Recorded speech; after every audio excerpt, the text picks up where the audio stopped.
Bom, eu vou direto ao ponto.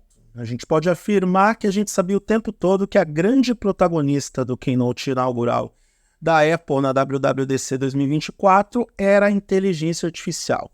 Isso foi cantado em prosa e verso em todos os veículos de tecnologia, inclusive no targethd.net, e algumas coisas nós antecipamos, como, por exemplo, as restrições no uso de ar nos dispositivos da Apple, onde alguns recursos serão exclusivos dos dispositivos mais potentes. Agora, esse vídeo vai se chamar A Apple se colocou em dia, e você vai entender a ironia na grafia do título, porque tem algumas coisas que, sinceramente, são mais do mesmo dentro da gigante de Cupertino, e algumas outras que a rainha da inovação simplesmente copiou de outras plataformas e não teve escrúpulos para isso. E digo mais, essa parceria com o Sam Altman, Tim Cook, onde o senhor está com a cabeça? Eu não sei se dá para confiar no Sam Altman para comprar um carro e nem sei se é o melhor recado para os usuários da Apple dizer que parte do processamento bruto dessa inteligência artificial vai passar pela plataforma da OpenAI. Eu sei que o ChatGPT é a melhor plataforma de inteligência artificial, ou pelo menos aquela que está na frente na corrida dentro do campo de IA, mas, sinceramente, eu estou esperando para ver como os usuários da Apple vão reagir a tudo isso. Eu sou Eduardo Moreira e você está no targethd.net, um blog especializado nos principais temas de tecnologia do Brasil e do mundo. Se você gostar do que vai ver nesse vídeo, se inscreva nesse canal, dê o like para o YouTube perceber que esse conteúdo foi relevante para você e pode ser relevante para outras pessoas. Clique na sineta para receber as notificações de novos vídeos e compartilhe esse conteúdo com parentes e amigos que curtem o mundo tech e com aquelas pessoas que querem uma opinião um pouco mais apurada e ácida sobre o que aconteceu nesse keynote inaugural da WWDC 2024, que ocorreu ontem, 10 de junho de 2024. A partir de agora eu vou pontuar algumas coisas que eu achei interessantes, peculiares e em alguns casos bizarras dentro de alguns aspectos da apresentação da Apple. Mais uma vez, uma apresentação virtual. A Apple abandonou de vez as apresentações presenciais, ou pelo menos deixando os eventos presenciais para algo muito importante, e nem mesmo para aquilo que é o mais importante, que é o iPhone. A Apple está realizando eventos com convidados ou com a imprensa, já que, enfim, depois de 2020 o mundo mudou. E tem alguns detalhes que eu ainda não observei com mais atenção, como, por exemplo, o iPadOS eu ainda não vi com calma, o macOS também não, novo macOS Sequoia, belo nome, Apple. Também tenho que analisar o watchOS 11, que há quem diga que agora sim o Apple Watch está muito mais próximo daquilo que seria considerado o ideal para relógio inteligente, apesar de eu entender que o Apple Watch atende muito bem aos seus usuários naquilo que mais interessa, que é a quantificação dos aspectos de saúde, sem falar no Vision OS 2, que segundo a Apple tem milhares de aplicativos dedicados a ele e a compatibilidade com mais de 1,5 milhão de aplicativos para o iOS e iPadOS que também podem funcionar no Vision OS 2. Eu gostaria de receber o feedback dos usuários do Vision Pro para saber se esses aplicativos adaptados são uma maravilha ou se tantos aplicativos assim preenchem a todas as necessidades. Se bem que tem algumas coisas bem interessantes no Vision Pro agora, que a Apple apresentou nesse keynote inaugural, como, por exemplo, você pode colocar uma tela gigante dentro do avião para você assistir um filme com um telão de cinema, enquanto as pessoas ficam com a telinha assistindo, sei lá, ao último lançamento de filme de Hollywood que ninguém assiste. Esse é um recurso novo do Vision Pro. Outra interação é você conectar o Vision Pro no macOS e ter uma segunda tela do tamanho que você quiser. Não sei se é exatamente do tamanho que você quiser, mas pelo menos é de um tamanho maior do que você teria se você comprasse uma tela com dimensões limitadas. E aqui começa a fazer sentido, porque, convenhamos, quem compra o Vision Pro não vai ter dinheiro para comprar uma tela de, sei lá, 49 polegadas para colocar no seu setup caro. Ou talvez tenha dinheiro e eu que não estou dimensionando direito o quanto que as pessoas gastam nos dispositivos da Apple. Agora, Vamos falar um pouco do iOS? Vamos combinar que o iOS 18 é mais Android do que nunca? Olha, chega a ser vergonhoso o que a Apple fez na apresentação do iOS 18. Porque o Craig Federighi, ele é um stand-up comedy. Ele é um cara que transforma a apresentação da Apple em performance de humor. Porque ele teve a coragem de dizer, de quase mandar um uau para o recurso de você posicionar de forma livre os ícones na tela principal do iOS. Eu tô quase falando Android. Mas ele, todo empolgadão, mostrou que agora você pode posicionar os ícones da tela principal do iOS em qualquer lugar, inclusive na parte inferior, só para você não tampar os olhos do seu animal de estimação enquanto você está olhando para a tela de bloqueio ou para a tela principal do smartphone. Uau, dona Apple, realmente incrível, um recurso mágico e revolucionário, muito inovador. Da mesma forma que agora você tem mais elementos para trabalhar na interface de bloqueio, nas áreas de configurações com a tela principal e com a tela de bloqueio, você pode customizar e adicionar mais elementos. Algo que várias interfaces do Android já oferecem há muito tempo. E aí eu me pergunto se a Apple se colocou em dia ou se a Apple vai entregando aos poucos as migalhas que os usuários, dos recursos que os usuários tanto querem, sem dar tão na cara assim que está copiando a concorrência, no caso, o Android. É inacreditável como a Apple coloca novos recursos como se fossem grandes novidades. Aliás, fica o registro.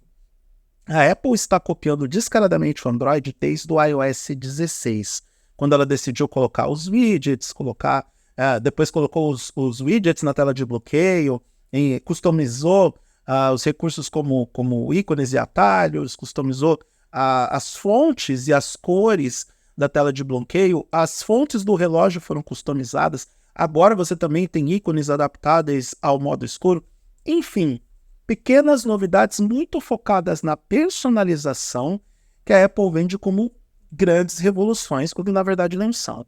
Eu acho que a gente tem que olhar para o iOS 18, ou os principais recursos dessa versão que vai chegar em setembro, para aquelas funcionalidades que trabalham com o Apple Intelligence. E aí a gente também trabalha em um campo onde a Apple de alguma forma também está copiando o Android, porque, convenhamos, ChatGPT já tá no Android há algum tempo, tá? Já tem atalho, aplicativo, a Galaxy AI já integra também inteligência artificial. Aliás, a chegada da inteligência artificial em todas as plataformas da Apple é, sem sombra de dúvida, a grande novidade que a gigante de Cupertino apresentou nesse keynote inaugural da WWDC, onde poucas coisas são tão revolucionárias assim. A gente tem recursos para resumo de textos, nós temos recursos para criação de textos de forma adaptativa, coisas que você já faz no ChatGPT.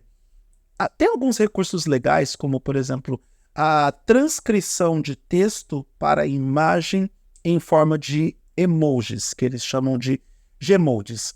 Mas, convenhamos, é Midjourney em modo Apple. O Midjourney já faz isso, com a diferença que os usuários do iPhone vão ter isso, entre aspas, de graça. Na verdade, não é de graça. Você vai pagar por um smartphone que custa no Brasil mais de R$10.000. Então, é bom que esse recurso seja bom o suficiente que vale a pena para você.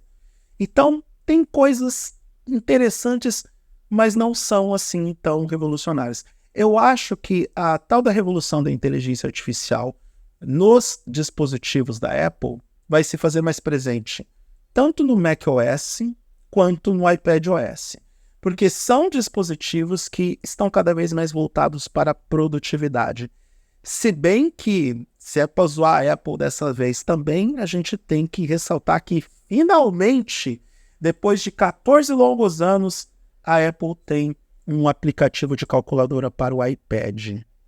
É inacreditável como a Apple fez os usuários mais produtivos esperarem 14 longos anos, e por incrível que pareça, a espera parece que valeu a pena, Não pelo fato de ser apenas uma calculadora, mas é uma calculadora com recursos de inteligência artificial integrada, e eu posso provar isso porque o aplicativo Notes, ele agora suporta o app de calculadora. E você pode fazer contas manuais, escrevendo a conta na tela do iPad, e ele vai fazer o cálculo automaticamente. Isso aqui, amigo, é o Apple Intelligence funcionando.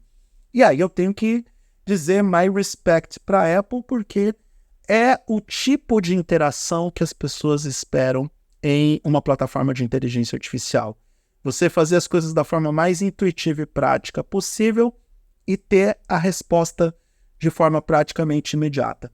Não que a Apple Intelligence ou os recursos conectados com o ChatGPT que a Apple apresentou, que estão vinculados ao macOS, iOS, iPadOS, não tenham que passar pela usabilidade de texto, de você ter que digitar para fazer executar os comandos ou mandar os prompts para a inteligência artificial. Porém, a Apple está trabalhando com o multimodal com uma proposta diferente.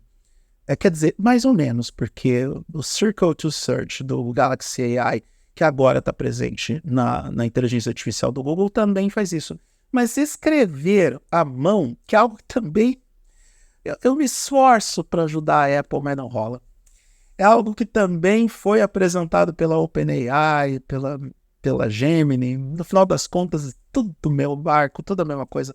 Mas é um método de interação de alguma forma diferente para os usuários do iPad e para os usuários da Apple. Aliás, eu entendo que a Apple entende muito bem o perfil dos seus usuários, tanto para entregar soluções que se alinham com essa usabilidade prática que essas pessoas têm nos dispositivos todos os dias, como também na ideia de comunicação desses recursos de inteligência artificial. A Apple custou o máximo para falar em inteligência artificial e também para assumir para si a ideia de AI, e aí vai ter uma galera brigando lá fora por conta do uso da expressão agora, ou da sigla AI, e agora isso está associado à Apple de alguma forma, porque, afinal de contas, Apple Intelligence, como também na demonstração e apresentação desses recursos. Eu devo reconhecer que a Apple é muito competente e entende muito bem o seu público. O que mais que eu posso contar de curiosidades desse keynote inaugural da WWDC? Já falei da presença da calculadora no iPad, que para mim foi o maior lançamento que a Apple fez nos últimos 10 anos. E a parceria com o ChatGPT. Como terminar esse vídeo sem falar sobre isso? Sam Altman. Eu não compro um carro do Sam Altman, nem a Scarlett Johansson. Agora a gente sabe por que este homem foi considerado não confiável por parte da junta diretiva da OpenAI, e muito me chama a atenção da confirmação dessa parceria entre a Apple e a OpenAI para colocar o ChatGPT nas entranhas do iOS, do macOS, através da Apple Intelligence. Vamos ver onde isso vai dar. Algo me diz que quem vai se beneficiar com isso é a dona Microsoft. Porque, afinal de contas, a Microsoft, Satya Nadella, é parte do conselho diretivo da OpenAI. A Microsoft é investidora da OpenAI.